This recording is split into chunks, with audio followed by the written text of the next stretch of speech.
Hey guys, welcome to our Saturday Q&A. Let's see who's here. I already chatted with Grace.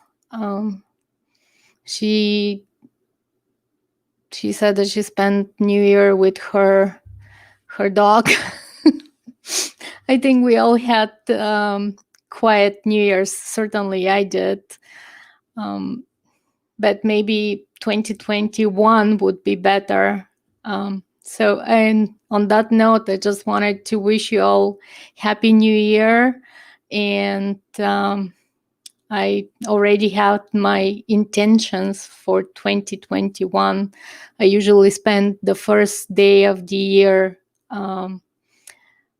just writing down my intentions. I don't call them goals. I'm more things that I'm working towards to in all areas of my life. And it just gives me a lot of hope for the future. We had quite a challenging year, so it's good to kind of look towards something better. Let me say Grace is here. Jackie, hey Jackie. Wish everyone happy and fruitful New Year. That's important. And Sorten, Happy New Year to all.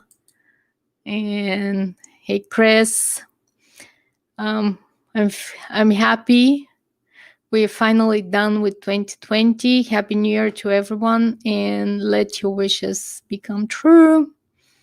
And hey, Stan. So just before we continue, I just wanted to kind of check that if you guys can hear me. Just somebody say yes. I can hear myself, but I know there is some delay. So if you can just let me know if you can hear me. Okay. Well, I'm going to continue until everything on my side is fine. So, okay. So today, the topic, I mean, you can ask any questions. That's the purpose of the Saturday live stream. And yeah, they can hear me. You can hear me. That's good. The purpose of today's Q&A and the topic actually is what happens from the moment your offer is accepted to closing. And if you haven't had a chance to watch the video that I posted yesterday, it goes over briefly. It goes over everything that happens. And whether you're a buyer working with a real estate agent or a new real estate agent, it's a good idea it just gives you an overview. I mean, as you do things, you learn more, but knowing the basics is really good. So today, if you have any questions about anything about the whole process, just ask. And I have two questions from in my email. There were two questions. And I just wanted to remind you that if you can make it Saturday to ask questions, you can send me your question in the email. You can find my email in About Us section. Also, I wanted to let you know that next week is the last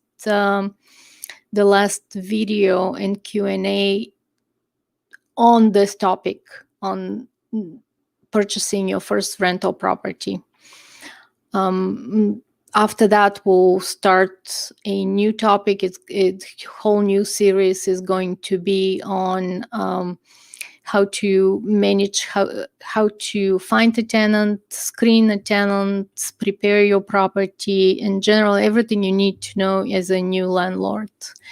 But that's going to be not next week, the week after that.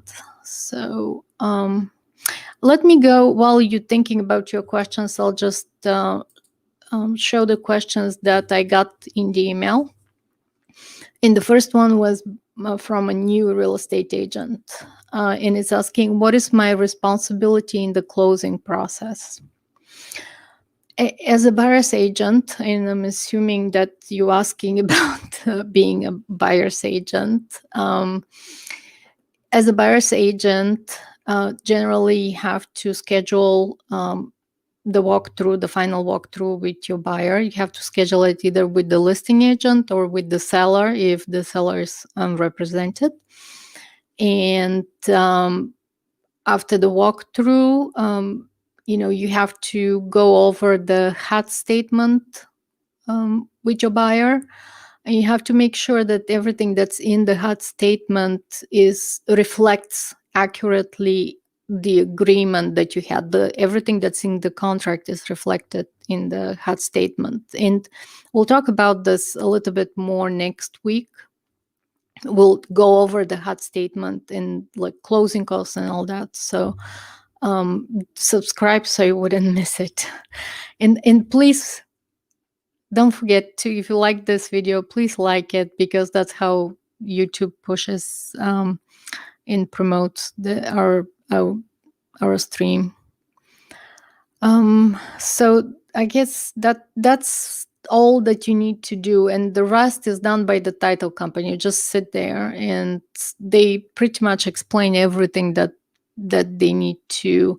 If the buyer has a question, the title agent, the closing agent, usually explains. But you do need to understand what's in the HUD statement, and so you can be competent.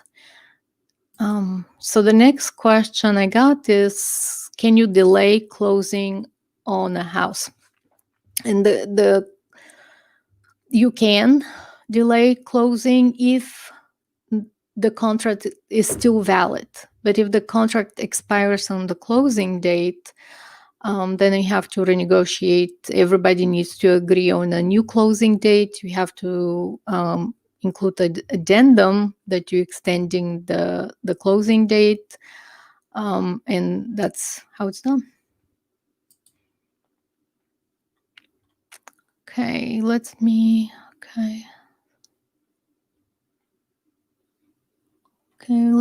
just want to make sure I don't miss anything. Jack is asking, do I have to purchase title insurance? Title insurance is a little bit like car insurance. You might not need it, but if you do, it could be very expensive. If you don't buy it and you need it, then it could be very expensive. Actually, much worse than car, because title insurance protects you from errors, defects, and fraud, actually. So if you bought the house from a seller and it turns out that he lied and he's not the actual seller, and if you don't have a title insurance, you are it's a problem, because there is nobody to cover you. Title insurance is regulated. It is expensive. In Florida, it's you pay $5.75 per thousand. So it's not inexpensive. However, it's definitely worth purchasing so you can protect. This is most people's biggest investment, so definitely recommend that you do it. And also, title insurance protects from encroachments, from liens that weren't discovered, from recording the wrong things. It's like just clerical errors. There are a lot of things that are covered by title insurance. Okay, so do we have to purchase? I'm a buyer's I'm buyer's agent. Do I order the titles work? Um, Usually, the whoever pays for the title insurance chooses the title company and orders the title work, and this is not a law. It's just customary, and in Florida, that's usually the seller. So if you represent the seller, then you order the title work. If you represent the buyer, you just make sure that they did, because sometimes you may be dealing with agents that are either slow or most of the time slow. So make sure that they did it, even if it's not your responsibility.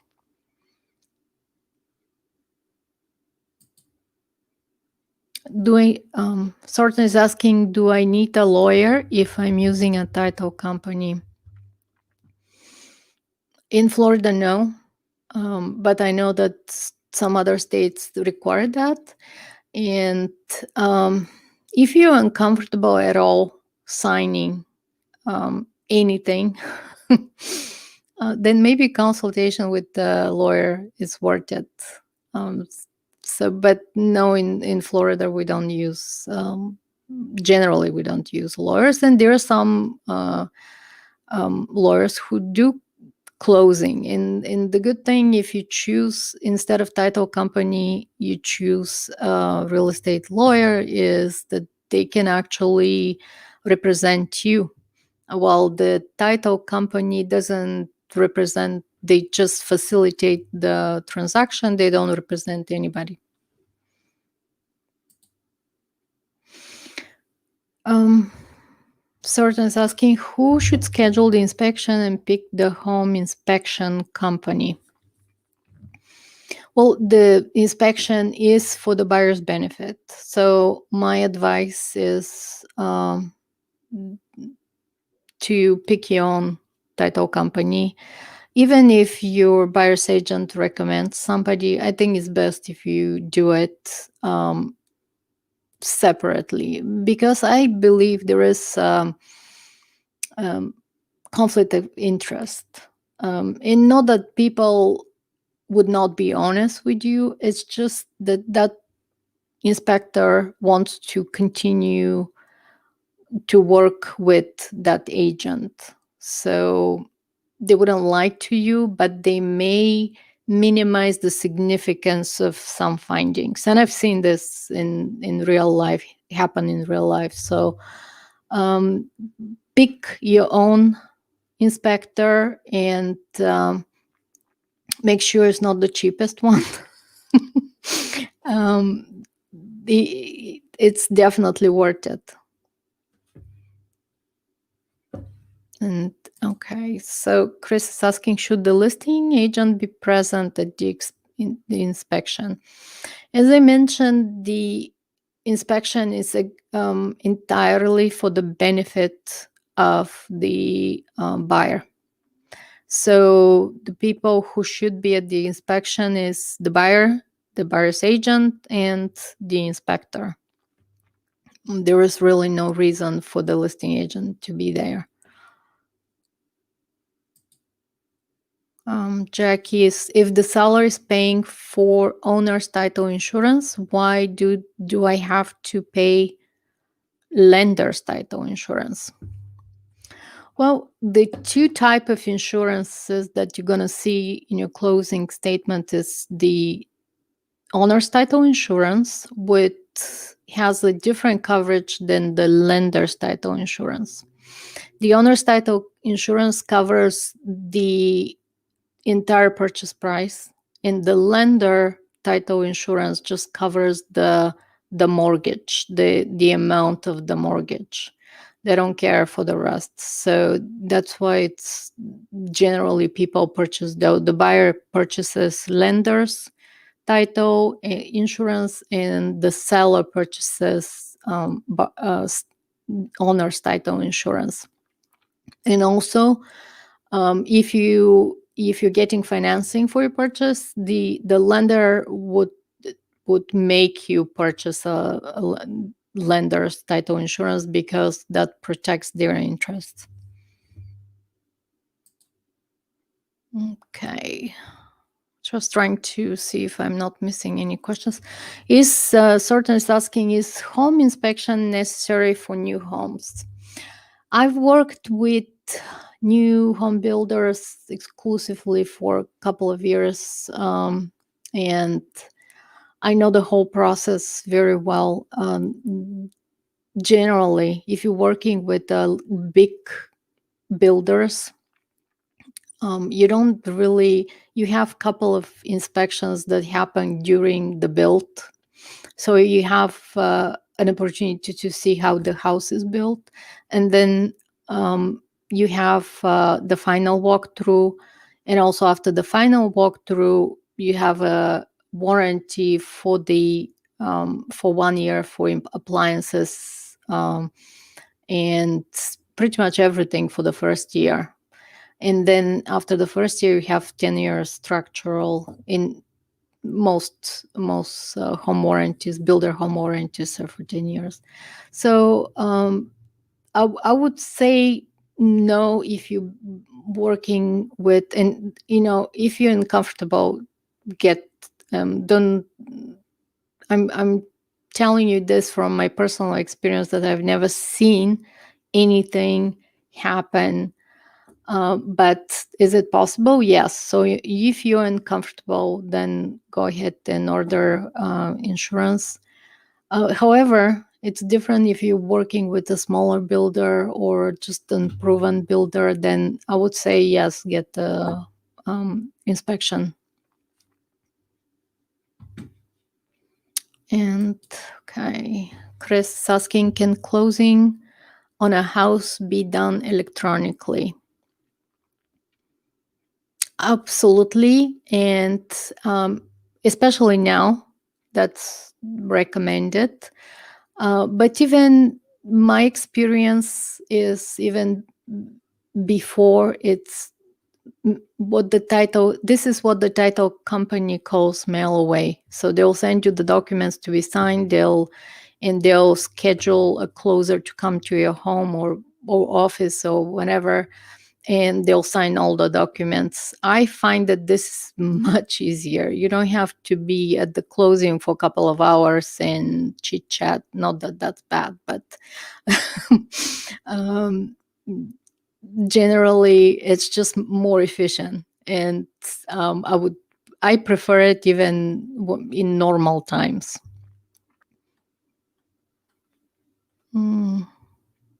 Okay. So I don't see any questions. Any other questions? I hope I'm not missing anything. And I already told you that next week we're going to go over the HUD statement, the closing costs and all that. So if you can make it, send me an email.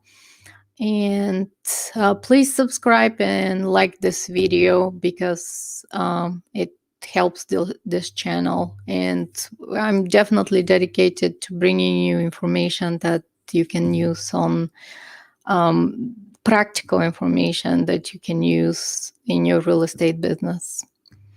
So thank you guys for being here on the second day of 2021. And I'll see you next Saturday.